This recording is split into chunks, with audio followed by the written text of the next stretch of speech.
É o que ele falou, assim, o avião da ponte aérea, os aviões fazem etapas curtas, ele envelhece muito mais rápido do que um avião que faz voo internacional. Então você pega a United Airlines, por exemplo, você entra no Boeing 777, que é de 1995, tem 30 anos o avião, e ele tá novinho, porque ele pressuriza uma vez durante o dia, ele faz um pouso e uma decolagem durante o dia. Então, a ponte aérea faz 3, 4. Faz 8. 8, caramba. 8, 10, depende. Entendeu? Sim, sim, e pau, e pum, então, motores. É por isso que os aviões, né, da Gol, da Azul, da Latam, eles são substituídos com mais frequência, porque a ciclagem deles é muito alta. Aí depois eles vão virar cargueiros, não quer dizer que o avião vai ser jogado fora. Mas vamos lá, Cabral, eu queria entender, porque assim, eu vou dar meu parecer, Bola. Lógico. Que não vale porra nenhuma, tá? Lógico que vale. É apenas... Mas eu já ouvi de algumas pessoas, que eu não vou citar nomes, de que é o seguinte, muito se fala, a aviação comercial do Brasil é um show, na minha opinião. Não é? É excelência. Portanto, que o avião dá 20 anos, rua. Vaza. Não tem avião com mais de 20 anos rodando nas grandes companhias aéreas. Se tiver, tem 2 ou 3, no máximo. Tô falando de Gol, Latam Azul. e Azul. Uhum. Né? E dá 20 anos, por causa da pressurização, né? Tipo a panelazinha de pressão, né? Fica sobe, desce, sobe, desce, sobe, desce. Isso tem uma fadiga, isso aí não adianta. Com o tempo... O metal não aguenta. E esses aviões que andam caindo por aí, esses acidentes, eu fico puxando a capivara das aeronaves, 1981. Eu falo, cara, o avião pressuriza há 40 e tantos anos. A pergunta que fica no ar é, esses acidentes com essas aeronaves que estão acontecendo com certa recorrência aqui, é porque o avião também, anos 70, anos 80, a aeronavegabilidade, a estrutura, o projeto do avião, eu acho que é meio uma...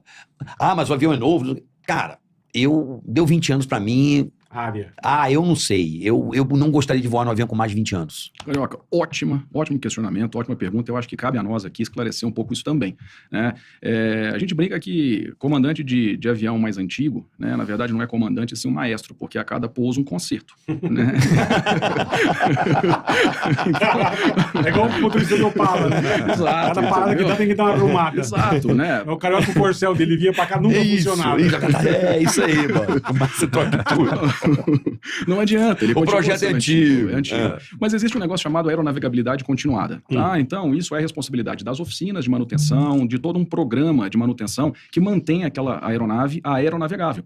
Então, pode-se sim usar e operar de forma muito segura aeronaves mais antigas? Pode. Agora, quanto mais antigo é uma aeronave, mais probleminhas ela vai acontecer.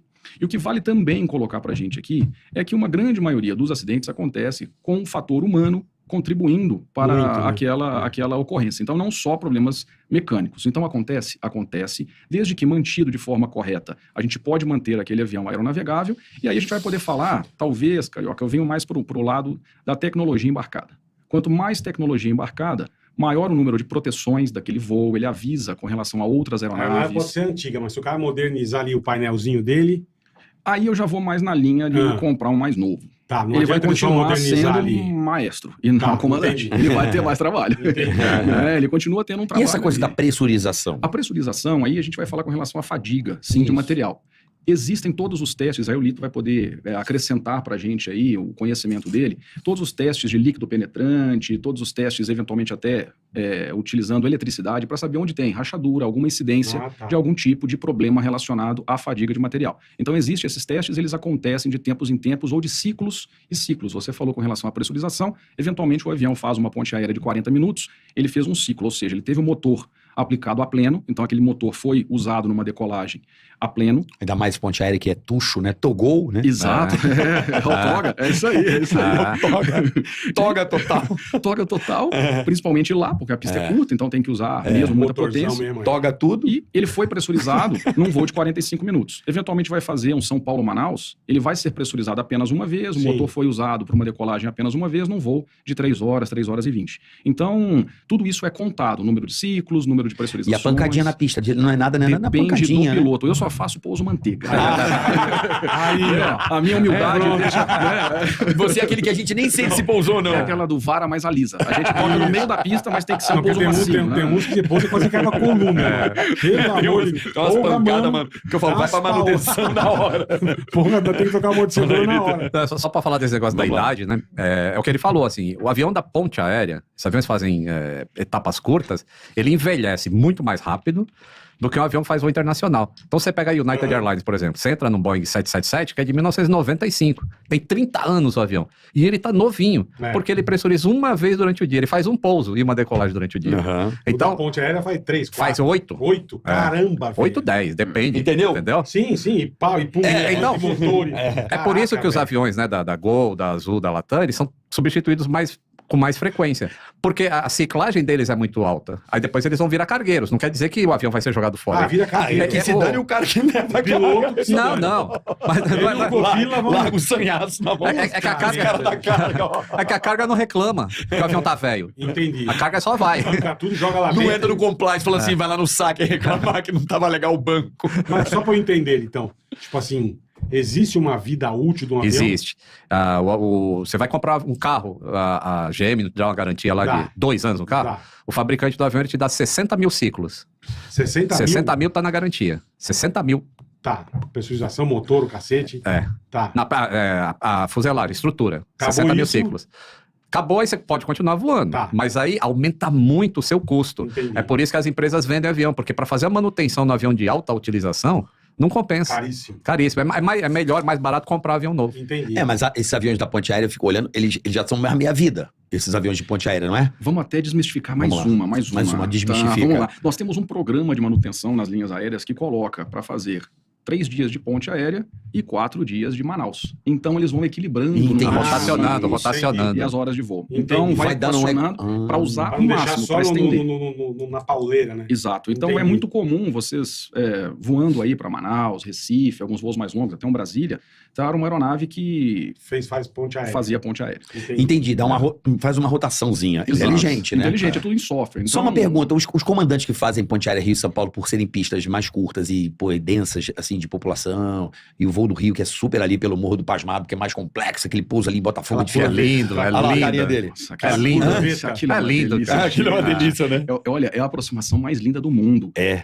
Poxa, o pessoal pode falar, meus últimos Eu 5 acho. anos de linha aérea, não é, Lito? Poxa, é muito lindo aquilo lá. É legal, né? E a aproximação para o aeroporto do Santos Lindo, Dumont- mas perigoso ou não? Não, vamos Não. lá, tudo é mitigado. Tá. Então passa por um crivo, né, Aham. uma análise de risco, e essa análise de Sim, risco, eles colocam imagino. alguns fatores, alguns critérios para falar, poxa, pode operar lá, a gente vai abrir uma operação. No caso do Santos Dumont, essa análise de risco da operação Santos Dumont, tá, do aeroporto lá no Rio, ela passou por essa análise de risco e colocou-se então que no Brasil, todo e qualquer piloto para operar ali tem que ser treinado para operar no aeroporto Santos Dumont. Perfeito. Por conta, não só de tudo que vocês já falaram, é a menor pista que opera jatos comerciais do mundo, né? Então é uma operação já restrita por conta de pista, ela é uma operação que exige um pouco mais de atenção por conta do relevo, então são muitos morros, né? Então ela exige um treinamento específico dentro dessa Entendi. análise de risco que foi colocada ali. E outros critérios que, vamos dizer, não vamos colocar até uma parte técnica, mas você acompanhou a parte do pouso, você falou Sim. que arremeteu antes. E nem encostou. Eu cheguei a encostar já uma vez. Na verdade, você sabe que na aviação as coisas nunca acontecem com a gente. Então vamos mudar minha frase. Um primo meu de Belo Horizonte. Sim. Meu primo, o Tadeu. Um primo mineiro, Sim, sim, exato. sim. O Tadeu.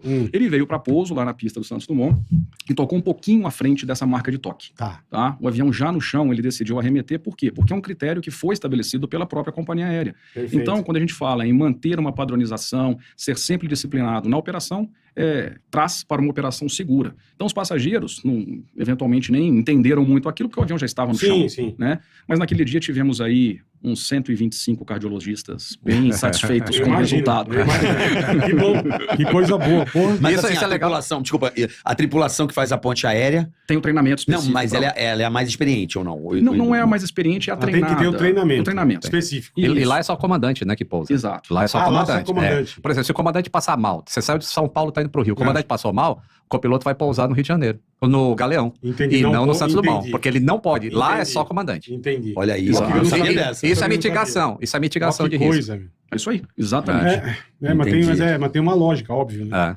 Eu não Mas- sabia dessa. O Olha cara aí. mais experiente, né? Se o comandante falar, cara, não tô passando bem, Galeão. E o Galeão. copiloto assume, ele vai pro Pilot in Command, e aí ele pousa no Galeão. E muito, gente, por conta de liability também, ou seja, por conta de responsabilidade civil. Então, se a gente for parar para pensar, a aviação é a que traz a fé pública aplicada no mesmo momento para o maior número de pessoas. Então, você pega um bombeiro ou um policial, ele está aplicando fé pública para quantas pessoas no estádio, num show? 50, 70? considerando ali um número de pessoas que ele tem Uhum. atuação naquele momento. Um piloto, ele está levando 220 Deixa eu passageiros, falar, 300 300 passageiros. Então, é um exercício de fé pública. E, tendo fé pública, você tem a liability, você tem que trazer um responsável por aquela operação. Então, a empresa elege, vou chamar assim, um comandante para estar à frente daquela operação, que é a pessoa responsável por aquelas vidas. E exatamente como você falou, Lito. O comandante é aquele que assume a operação dentro dessa análise de risco, falou, poxa, o comandante é o que vai fazer, então, todas as operações no aeroporto Santos Dumont. Entendi, Não não sabia sabia. disso.